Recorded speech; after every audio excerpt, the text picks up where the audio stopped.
Sometimes, the sweetest revenge is the one that crawls, bites, and costs an astronomical amount to clean up. Imagine this. You've been a model tenant for years, always paying rent on time, keeping the place spotless, but your landlord, he's the stuff of nightmares. He ignores your calls about the leaking roof, dismisses the faulty wiring as character, and treats your security deposit like his personal vacation fund.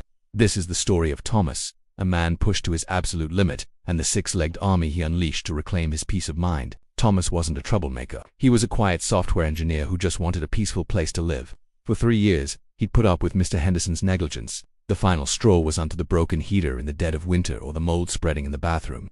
It was the illegal eviction notice. Mr. Henderson wanted to sell the building and gave Thomas an impossible 7-day notice to vacate, all while refusing to return his $3,000 security deposit, claiming unspecified damages. Thomas tried reasoning. He showed Mr. Henderson the lease agreement, quoted tenant rights laws, and even offered to help find a new tenant. Henderson just laughed. "Sue me," he said. "You'll run out of money long before I do." And in that moment, something inside Thomas snapped. He realized that playing by the rules wasn't going to work. If Mr. Henderson wanted to play dirty, Thomas would introduce him to a whole new level of filth. His plan was audacious, intricate, and frankly, a little unhinged. It wasn't born from a moment of rage, but from a week of meticulous, cold, calculated planning. Thomas knew he couldn't win in court, not quickly anyway. He needed a different kind of leverage, a kind of leverage that multiplies. His first stop wasn't a lawyer's office. It was the deep dark corners of the internet, specifically entomology forums and exotic pet suppliers.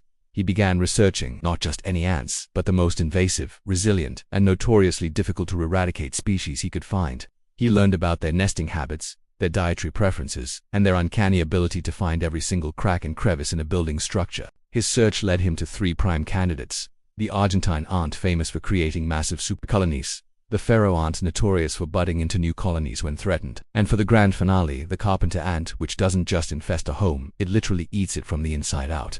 This wasn't just about annoyance, it was about creating a biological siege. The next phase was acquisition. This was the most expensive part of the operation. Thomas drained a significant portion of his savings, a war chest he had been building for a down payment on his own place. The irony was not lost on him. He began placing orders from specialized breeders across the country, and even a few international ones that shipped discreetly. We're talking about dozens of queen ants, each a potential matriarch of a sprawling empire.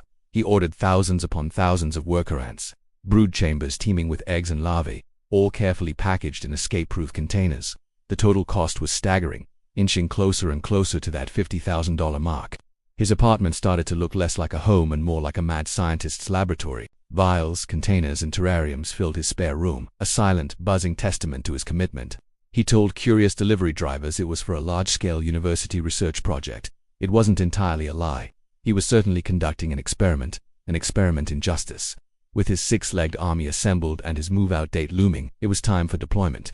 The night before he was scheduled to leave, Thomas began Operation Exodus. It was a masterpiece of stealth and strategy. He wasn't just dumping ants on the floor. No, that was amateur hour. He had a multi-pronged approach. First, the sweet stuff. He mixed a solution of sugar water and a special ant pheromone he'd acquired, a trailblazer chemical that screamed food source this way, to any foraging ant. Using a syringe, he carefully injected this irresistible cocktail deep into the wall cavities through electrical outlets and tiny gaps in the baseboards. He was creating a superhighway system for his colonies, guiding them directly to the building's hidden infrastructure. He wanted them to establish deep, unreachable nests long before they were ever discovered.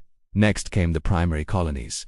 He carefully unsealed the containers of Argentine and Pharaoh ants, placing them in strategic hidden locations throughout the apartment, behind the refrigerator, deep inside kitchen cabinets, and within the dark, dusty corners of the attic crawlspace he knew Henderson never checked. He left them with a generous starting supply of food to ensure they were well fed and ready to multiply. The goal was for these colonies to become so entrenched, so deeply embedded in the building's bones, that they'd be a permanent feature.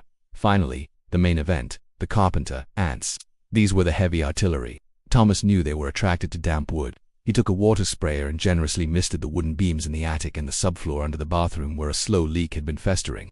For months, a leak Henderson had refused to fix. He then released the carpenter ant queen and her entourage right onto the damp wood. He was essentially handing them the keys to the kingdom and a gourmet all-you-can-eat buffet. It was a slow-acting structural time bomb. As he packed his last box, the apartment was quiet, but it was humming with unseen life, a silent, creeping takeover that was only just beginning. Thomas moved out the next day, handing the keys back to a smirking Mr. Henderson, who was none the wiser. Thomas vanished, moving to a new city and starting a new job, putting the entire ordeal behind him. For the first few weeks, there was silence. Then, the first reports started trickling in. The new tenants who moved into his old apartment began to complain. Just a few ants at first, spotted in the kitchen. Henderson, true to form, told them to buy some ant traps and stop bothering him. But the problem didn't go away. It exploded. Within a month, the ants weren't just in the kitchen. They were everywhere. They marched in disciplined lines across the ceilings, swarmed any crumb dropped on the floor, and started appearing in the apartments of the neighbors, both next door and downstairs. The Argentine ant supercolony had been established. The tenants were furious. Calls to Henderson's phone went from annoyed to frantic. He hired a cheap, local pest control guy who sprayed some chemicals and declared the problem solved. But he had only made it worse. The spraying caused the pharaoh ant colonies to bud, fracturing into dozens of smaller, new colonies that spread even faster and further throughout the building. Now the entire building was infested. Residents started breaking their leases, citing uninhabitable conditions. The building, once a source of easy income for Henderson, was hemorrhaging money. He was forced to bring in a series of expensive, specialized extermination companies. They tented the building, pumped in chemicals, and used advanced bets, but the ants were too deeply entrenched. The experts explained to a horrified Henderson that he wasn't dealing with a simple infestation. He had multiple well-established supercolonies of some of the most difficult species on the planet, and that's when they found the grand prize. During an inspection, an exterminator noticed some strange sawdust-like material, called frass, near a baseboard. A deeper look revealed the horrifying truth. The carpenter ants had been feasting on the building's structural beams for months. The damage was extensive, compromising the integrity of the second floor. The extermination costs were already astronomical, but now Henderson was facing a massive, 5-figure structural repair bill on top of it all. The city's building inspector got involved, slapping him with fines and code violations. His plan to sell the building for a quick profit was in ruins.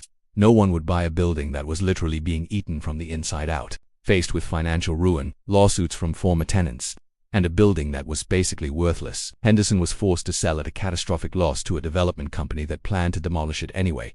He lost everything. Thomas heard about the building's fate through a friend of a friend months later. He felt no glee, no triumphant joy, just a quiet, calm sense of equilibrium. He hadn't gotten his $3,000 back in cash, but he had received something far more valuable: justice. He had taken a man who believed he was untouchable and introduced him to a force of nature that simply could not be bullied, ignored, or cheated. It's a wild story, and it serves as a powerful, if extreme, reminder that sometimes the smallest among us can team up to take down the biggest bullies. It's a testament to the fact that when all other options are exhausted, creativity can be the most effective weapon of all. Thanks so much for hanging out with me today and listening to this wild ride. If you enjoyed this story, do me a huge favor and hit that like button. And be sure to subscribe and turn on notifications so you don't miss the next one. Drop a comment below. What do you think? Was Thomas a genius or did he go too far? I'd love to hear your thoughts.